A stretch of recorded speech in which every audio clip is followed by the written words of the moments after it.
आप सभी मित्रों को मेरा नमस्कार। आप सबका पुनः एक बार हार्दिक स्वागत करता हूं अपने चैनल डॉक्टर कौशल इंडियन हिस्ट्री में। आज की टॉपिक है मराठा शक्ति का अभ्युदय। कहा जाता है कि अंग्रेजों ने भारत का साम्राज्य मुगलों से नहीं बल्कि मराठों से प्राप्त किया था, और यह सही भी है क्योंकि 1761 में पानीपत के तृतीय युद्ध में जब मराठा शक्ति का पतन होता है तो अंग्रेजों के लिए एक स्वर्णिम द्वार खुल जाता है।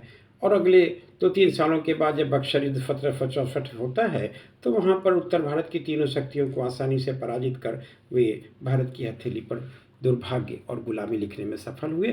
तो ये अतिशयोक्ति भी नहीं है कि मराठा शक्ति का पतन अंग्रेजों के लिए एक स्वर्णिम अवसर था। जीएम सरदेसाई के अनुसार मराठा शक्ति की उत्पत्ति ही राठा शब्द से हुई है, जिसका अर्थ है दिग्विजय या विजय।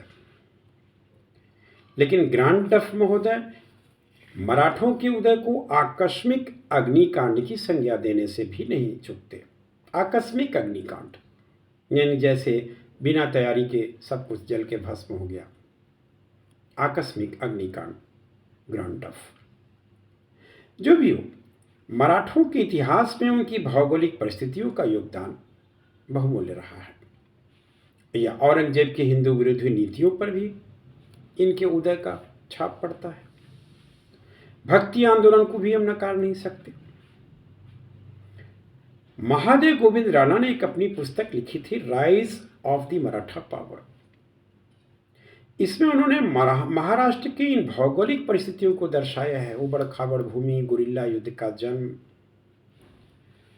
यदुनाथ सरकार के साथ साथ जीएम सरदेसाई और एमजी रनाडे जैसे इतिहासकार ये मानते हैं कि मराठों के उदय के लिए जो बहुत मजबूत आधार है वह औरंगजेब की हिंदू विरोधी नीति ही थी, जिसने शिवाजी को हिंदू पातशाही अंगीकार कराने के लिए एक जमीन तैयार किया। तो शिवाजी ने हिंदू पातशाही भी अंगीकार की और गाय और ब्राह्मणों की रक्षा का भी शपथ लिया। हिंदुत्व धर्मोद्धारक के विरुद्ध भी धारणा किया शिवाजी ने। लेकिन इन्हीं सब तथ्यों और तर्कों के बीच में एक इतिहासकार सतीश चंद्रा जी भी आते हैं, जिन्होंने इसका खंडन किया और साथ में कहा कि शिवाजी के उत्थान जो था औरंगजेब की हिंदू विरोधी नीति का परिणाम नहीं था, बल्कि शिवाजी के स्वयं की महत्वाकांक्षा और वर्तमान की परिस्थिति ही जिम्मेदार थी। जो भी हो, हम शिवाजी या मराठों के अभ्युदय के पीछे महाराष्ट्र में भक्ति आंदोलन को भी नकार नहीं सकते, जिसमें ज्ञानेश्वर जी, एकनाथ जी, तुकाराम और रामदास जैसे लोगों का नाम अविस्मरणीय है। देखा जाए तो ये सभी संत जाति प्रथा के विरोधी थे और स्थानीय भाषा मराठी में अपनी बात रखने के लिए पक्षधर थे। मराठी भाषा में एक पहला ग्रंथ जो लिखा गया, भावार्थ दीपिका, ये ज्ञानेश्वर द्वारा लिखा गया भगवत गीता का मराठी भाषा में अनुवाद है। भावार्थ दीपिका। इसी तरह से एकनाथ को तो मराठा राज्य का तुलसीदास ही मान लिया गया, क्योंकि उन्होंने रामचरितमानस का मराठी भाषा में अनुवाद किया है। शिवाजी के समर्थ गुरु रामदास जी थे। इन्होंने अपनी पुस्तक दासबोध में कर्म सिद्धांत का बहुत ही सजीव विवरण लिखा है। और समर्थ गुरु रामदास ने अपने विचारों से तत्कालीन परिस्थितियों में एक तरह से प्राण तत्व फूंक डाले थे। इन्होंने अपनी पुस्तक आनंद भुवन में भी मराठों की पहचान को जबरदस्त तरीके से उभारा है रामदास जी ने। तो देखा जाए तो दक्षिण भारत की तत्कालीन राजनीतिक स्थिति में मराठों का उत्थान एक बहुत बहुमूल्य, एक बहुत ही प्रासंगिक कारण बनकर के आता है। उत्तर भारत में औरंगजेब, दक्षिण भारत में मराठा, शिवाजी। लेकिन शिवाजी के समय में मराठा शक्ति का बाकायदे राज्य के रूप में अवतरण और शिवाजी का राजा के रूप में गतिशील होने से पहले मराठों के थोड़ी प्रारंभिक इतिहास की पृष्ठभूमि पर नजर डालना चाहेंगे। तो मराठों के जो पूर्वज थे वास्तव में मेवाड़ के सिसोदिया वंश के थे। जिस समय अलाउद्दीन खिलजी ने 1303 में मेवाड़ पर आक्रमण किया था, उस समय सज्जन सिंह नाम के मराठा व्यक्ति, जो शिवाजी के 5वीं पीढ़ी ऊपर थे, यानी कि सज्जन सिंह का 5वीं पीढ़ी शिवाजी का परिवार था, तो सज्जन सिंह महाराष्ट्र चले आए। सज्जन सिंह के पुत्र का नाम उग्रसेन था। उग्रसेन के 2 पुत्र थे, कर्ण सिंह और शुभकर्ण।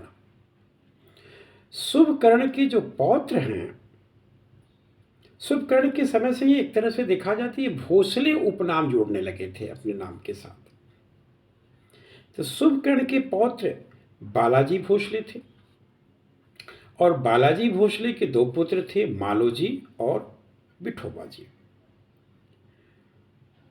तो बालाजी भोसले मालोजी और विठोबा जी के साथ दौलताबाद की पहाड़ी सीमाओं पर स्थित एक जगह एलोरा, जिसमें बिरुल नामक गांव था, वहां आकर के अस्थायी रूप से बस गए, और अहमदनगर के जो सुल्तान थे उनके सामंत सिंध खेर के लखूजी जाधव की अधीनता में सिपाही में भर्ती हो गए। यहीं से राजनीति में एक तरह से देखा जाए तो इस मराठा परिवार का प्रवेश शुरू होता है। 15 मार्च 1590 की बात है, जब मालोजी को एक पुत्र हुआ जिसका नाम था शाहजी भोसले।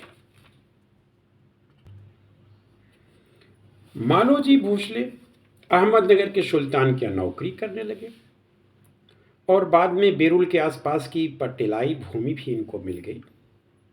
इन्होंने कुछ सैनिक भी रख लिया। तो अहमदनगर के वजीर मलिक अंबर थे, इन्होंने अपनी सेना में भी इनको भर्ती कर लिया, और बाद में इनको पूना सूबा की जागीर दे दी। 5 नवंबर 1605 की बात है। इस दिन शाहजी का विवाह जीजाबाई के साथ हो गया, और जीजाबाई लखूजी जाधव की पुत्री थी। 1620 में जब मालोजी की मृत्यु हो गई तो उनका उत्तराधिकारी शाहजी भोसले बने। 1620 में लखूजी जाधव की मलिक अंबर से वैमनस्यता भी हो गई थी, जिससे शाहजी जहांगीर की सेना में चले गए।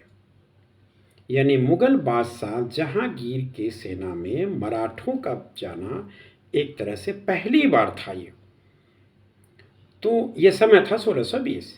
तो 1620 में पहली बार मराठे मुगल सेना यानी कि जहांगीर के समय में भर्ती हुए, और जहांगीर ने इन्हें सर्वप्रथम उमरा वर्ग में शामिल किया।